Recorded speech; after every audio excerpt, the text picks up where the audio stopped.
The kettlebell squat to kettlebell swing exercise flow. Find me a better exercise combination.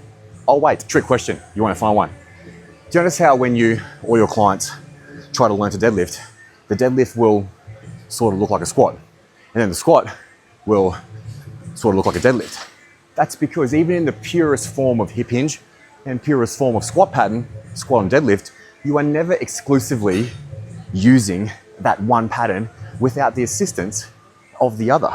So this exercise flow is going to teach you and or your clients to coordinate those two patterns together to really help gel in their mind and motor pattern recruitment to learn how to let those two patterns, the hip hinge and the squat, mesh into one when needed. So the biggest difference between a normal static pattern like a squat or a deadlift, the kettlebell squat and particularly the kettlebell swing, is about generating as much power as you can at the start of the movement and then learning how to control the momentum created by that power throughout the entire movement pattern, requiring a lot more coordination and skill acquisition from the person doing it. So without further ado, let's do it. We find a stance that you would normally do a low bar squat in. So we definitely want our heels outside our hip width, toes pointed out slightly.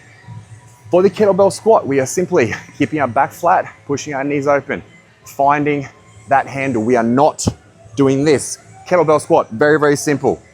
Push through your heels, keeping your knees open, bang. That is it. I am not doing this, so I'm staying upright. Bang. Fast out of the bottom. Let's do it a couple times. Fast out of the bottom. Do it a couple times. Fast out of the bottom.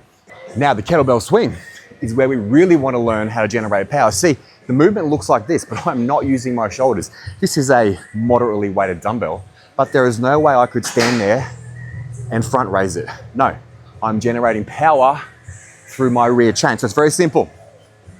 Here's our end position from that squat. We come down to a half squat position. From here, all I'm doing is thinking about pushing my hips forward.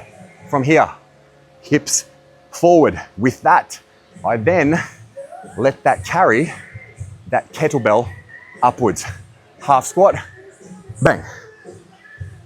Half squat, bang.